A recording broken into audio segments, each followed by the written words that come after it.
Iyi ni Best Fashion Design TV, tubazaniye amashati afite umwihariko w'igitenge. Iyi ushobora kuyikura mu ka-gentleman ukavangaho igitenge. Agatisi kitwa gentleman ni agatisi kadahenda, kagura metero hagati y'ibihumbi 3 na 3,500. Ukayivangamo rero igitenge cyawe, ukareba agatenge keza ugashyiraho. Iyi shati yaba nziza unayambaranye n'umuntu nanone wambaye kiriya gitenge, byarushaho kuba byiza cyane.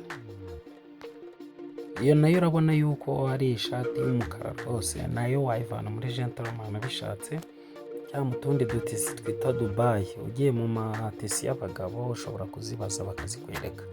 Urabona ko hari n'akandi gakote rwose kaba mu bwoko bwa abakosi, nako gafite umwihariko w'agatenge.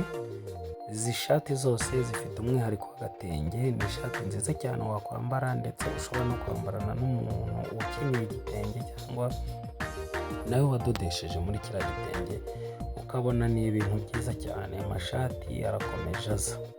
Bibutsa ko gukora subscribe kuri iyi channel bigufasha kubona notification buri gihe uko dushyira amavideo menshi ajyanye n'imyenda, ugakomeza ukareba. Iyi shati nayo wayivana mu ka-gentleman ka rouge bordeaux. Buriya ni ka rouge bordeaux bari bafashe bashyiraho kiriya gitenge. Nkuko nabibabwiraga rero, biba byiza iyo ufashe iyi myenda ukayambarana n'undi muntu, nabwo biba ari undi mwihariko mwiza cyane. Iyi noneho ikoze mu buryo bwa abakosi, ariko ikaba ifite kariya kantu karengejeho gakoze mu buryo bwa jire, nako kari mu gatenge. Kandi mbibutsa ko ntabwo ari itegeko ko ari igitenge kijyaho. Ushobora kuvanga itisi mu buryo butandukanye maze bigakora modeli nk'izi ngizi. N'iyi shati ni nziza cyane noneho ku basore by'umwihariko n'abagabo bafite urubavu rutoya. Iyi ni ishati nziza cyane nziza cyane, ifite umwihariko w'agatenge. Nayo yava muri gentleman wayikura no muri le.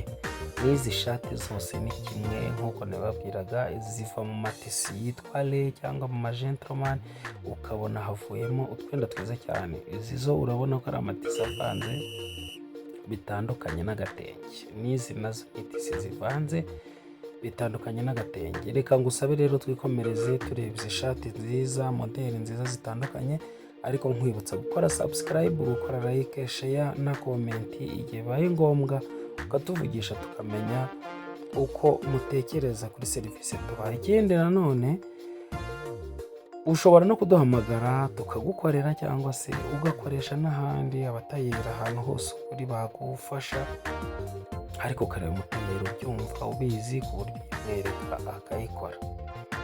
Unabishoboye ushobora no kutubwira uti iyi ntago nabashije kuyireba neza, munyoherereze kuri WhatsApp, twagufasha tukayikoherereza kuri WhatsApp rwose, ukaba uyireba neza ifoto yayo, ubundi ukagenda ukayihereza umutayeri. Hari igihe abantu bamwe gufata screenshot biba byabananiye, cyangwa se adashobora kuza kubikora, twe twagufasha tukayikora rwose, nabwo nta kibazo. Nomero zacu ni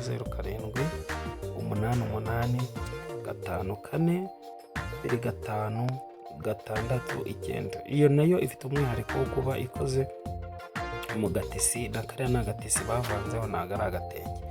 Reka rero mukomeze muryoherwe na serivisi nziza tubaha, kandi nimubona ari byiza mujye mutumenyesha muri komenti. Ubundi niba utarakoze subscribe rwose wayikora, kuko ibintu nk'ibi tuzakomeza kubinyuzaho uko bukeye n'uko bwije, dushyiraho amavideo atandukanye y'imyenda y'amoko atandukanye, y'abagore, y'abana, ibyerekeranye n'imideli byose, imisatsi n'ibindi byinshi. Ni kuri Best Fashion Design TV. Ibihe byiza, bye.